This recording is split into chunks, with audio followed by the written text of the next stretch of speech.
러일 전쟁으로 열강의 대열에 합류하고 제1차 세계대전으로 승전국의 반열에 오르면서 일본은 명실상부한 제국주의 국가가 되었습니다. 유럽은 전쟁의 결과로 1920년대 초반 잠시 경제적인 위기를 맞이하기도 했지만 미국 경제의 팽창은 1924년에서 28년에 이르는 시기 전 세계적인 호황을 이끌었습니다. 미국에서 광란의 20년대라고 부르는 이 흥청망청의 시기 동안 그 누구도 상상을 초월하는 재앙이 다가오고 있다는 것을 인식하지 못했습니다. 위기는 경제 구조가 취약한 일본을 그 누구보다도 빠르게 덮쳤습니다. 1926년 7월부터 장개석의 남경 정부가 북벌을 시작하면서 중국 본토는 혼란에 빠져들었습니다. 이는 다음해인 1927년 중국 본토에 대규모 투자를 감행한 일본 소유 거대 은행인 타이완은행의 대규모 인출 사태로 이어졌고 타이완은행은 이내 영업 중지를 선언했습니다. 그리고 이 여파는 일본 본토로 이어져 비슷한 상황이 이어지자 굵직굵직한 여러 은행들이 줄줄이 영업 정지를 하거나 심각한 경우 파산을 선언했습니다. 일부 통계에 따르면 무려 10%가 넘는 은행이 파산했다고 합니다. 그리고 이 충격은 급격한 경제의 셧다운, 즉 공황으로 이어졌습니다. 1927년 쇼와 금융공황이 일본을 강타한 것입니다. 본토의 경제가 위기에 빠지자 일본은 급격한 우경화 노선을 걷기 시작했습니다. 역시 만만한 것은 중국밖에 없다고 일본은 이때부터 본격적으로 중국 정복 계획을 세우기 시작했습니다. 이때 중국 측이 입수하여 폭로한 당시 일본 수상 타나카 기이치가 히로히토에게 올렸다는 상주문에는 소름이 끼칠 정도로 정확한 일본의 미래 행보가 적혀 있었습니다. 중국을 정복하기 위해 우리는 먼저 만주와 몽골을 정복해야만 합니다. 세계를 정복하기 위해 우리는 먼저 중국을 정복해야만 할 것입니다. 우리가 중국을 정복한다면 그 밖의 여러 아시아 나라와 남양의 국가들은 우리를 두려워하며 항복할 것입니다. 그때 세계는 비로소 동아시아가 우리 일본의 것이라는 점을 받아들이고 우리의 권리를 침범하지 않을 것입니다. 그리고 우리 일본은 중국의 자원을 지배한 후 인도, 소아시아, 중앙아시아, 그리고 유럽 정복에 나서게 될 것입니다.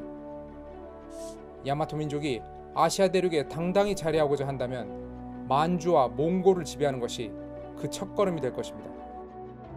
물론 일본의 우파 측은 지금도 이 문서를 조작이라고 주장하고 있지만 만약 이 문서가 사실이라면 그리고 수상인 타나카가 아니라도 일본인 관료나 군부에 의해 작성되었다면 일본은 이미 이 시기 만주와 몽골을 점령해야 한다는 이른바 만몽 경영을 구상하고 있었던 셈입니다.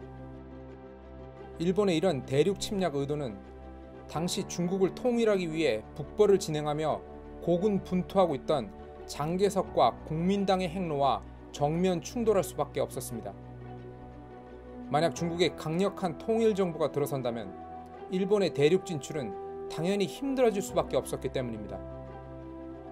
국민당의 분열, 중국 공산당과의 합작과 연이은 결별 등 우여곡절을 겪긴 했지만 장개석의 군대는 1928년 4월에 이르러 마침내 만주와 화북 지역을 장악하고 있던 장장림의 봉천 군보를 공격하기 시작했습니다. 이에 일본 다나카 내각은 제2차 산동 파병을 결정했습니다.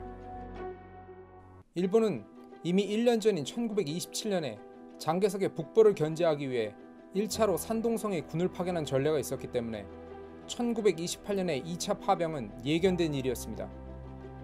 4월 20일 일본군은 천진에 있는 5천여 명의 병력을 청도에 주둔시켰으며 이 중 일부를 다시 산동성의 요지인 제남에 주둔시켰습니다. 명목은 이들 지역에 거주하고 있던 일본인을 보호한다는 것이었습니다. 이에 5월 2일 장개석은 제남 외곽에 국민당군을 집결시키고 일본과의 협상에 나섰습니다. 장개석에게 있어 우선 과제는 봉천군벌 장장림의 군대를 몰아내고 북경을 회복하는 것이었기에 일본군과의 싸움은 무조건 피하려 하였습니다. 제남시로 들어간 장개석은 일본군이 점령한 지역을 양도하고 평화롭게 상황을 마무리하자는 뜻을 전달하였으나 일본군은 고압적인 자세를 일관하였고 이 사이 일본군이 중국인 민간인에게 발포하면서 무력 충돌 상황으로 이어지고 있었습니다. 이후 며칠간 일본군과 국민당군 간의 협상이 이어지긴 했지만 일본군은 국민당군의 철수를, 국민당은 그 반대를 원하고 있었기에 정상적인 대화는 이어지지 못했습니다.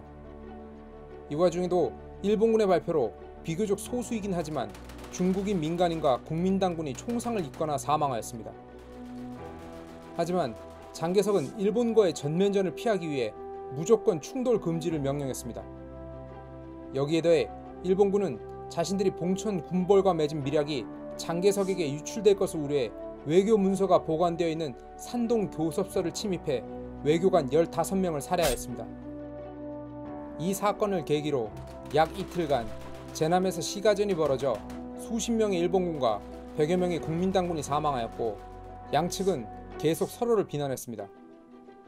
장개석의 약점을 누구보다 잘 알고 있는 일본군은 이 사이에 국민당군과 교전 중이었던 봉천 군벌 장종창에게 제남에 주둔한 장개석의 군대를 기습하라고 요구하였지만 괴멸 직전이던 장종창의 북양정부군은 이를 수행할 능력이 없었습니다. 이에 일본군은 단독으로 전투기를 보내 장개석의 사령부를 공격했지만 북벌의 성공이 무너질까 두려웠던 장개석은 끝까지 일본군에 대한 공격을 자제하면서 협상을 시도했습니다. 일본은 협상을 통해 발포 중지를 약속한 후에도 다시 제남에 주둔한 국민당군에게 포격을 가하는 등 계속 장개석을 자극했습니다. 물론 일본 군부가 원한 것은 전면전으로, 이를 계기로 중국 본토에서 전쟁이 확대되는 것을 원하고 있었습니다. 실제로 일본 육군은 본토와 만주의 군대는 물론 조선에서 비행 중대까지 병력을 증파해 줄 것을 요청했습니다. 하지만 이 시기 일본은 훗날 중일전쟁 시기 군부에게 장악당한 내각이 아니었던 이유로 내각은 물론 수상이었던 타나카 기이치는 이를 거절하였습니다. 일본의 이런 약을 올리는 듯한 태도가 전면전을 위한 증원군을 기다리는 것이라 생각한 장개석은 5월 5일 4개 대대만 남겨놓고 나머지 병력으로 하여금 황하를 건너 북벌을 이어가도록 지시했습니다. 이후 다음 날인 5월 6일 주력 병력이 황하를 건너는 것을 확인한 장개석은 다시 3천여 명 정도의 병력만 제남에 남기고 자신도 철수를 결정합니다.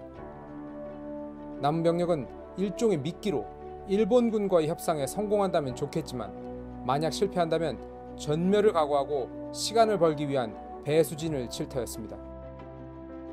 5월 6일 밤 일본군은 장개석이 빠져나간 국민당군을 포위 공격하였지만 국민당 결사대는 견뎌냈습니다.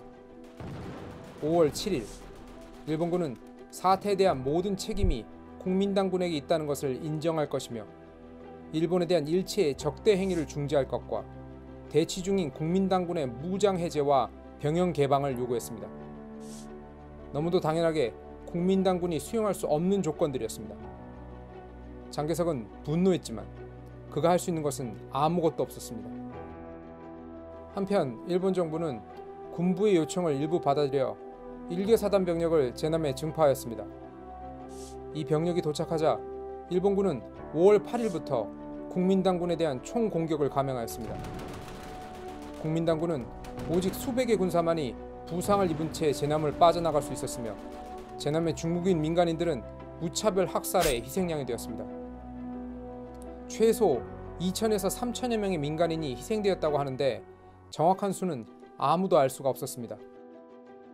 일본군은 이후에도 사태를 확대시키기 위해 협상에 쉽사리 응하지 않았고 장개석은 국제연맹에 사태를 중지해 줄 것을 요청했지만 무능한 국제연맹이 할 수 있는 일은 없었습니다.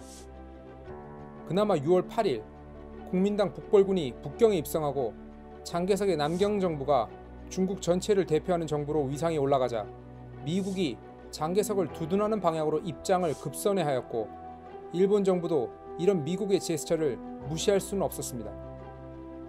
결국 협상 테이블에 다시 앉은 국민당과 일본 정부는 1929년 1월에 협상을 재개하여 3월 28일 그 타결을 보았습니다. 사태는 일단락되었지만 그 결과는 장개석의 남경정부에게는 치욕적이었습니다. 일본군이 산동에서 철수하였지만 그 조건은 서로의 허물을 묻지 않는다는 것이었습니다. 일본은 중국 영토를 마음대로 유린하였지만 제대로 된 보상을 하지도 않게 된 것이었습니다. 장개석에 대한 중국 대중의 비난은 당연한 것이었고 남경 정부의 위신은 크게 떨어졌습니다. 한편 일본 군부 역시 불만을 가질 여지가 많았습니다. 중국 본토를 공략할 수 있는 판을 다 짜놓았는데 일본 내각의 민관 관료들이 전면전을 주저하면서 절호의 기회를 상실했다고 여기게 되었던 것입니다. 이런 군부의 불만은 1930년대 군부가 독단적으로 일을 꾸미고 내각을 무시한 채 일단 일을 버리고 보는 태도로 일관하게 된 단초로 여겨지기도 합니다. 이리하여 만주 사변과 중일전쟁 그리고 태평양 전쟁으로 이어지는 미친 시대가 시작되는 순간이기도 했습니다.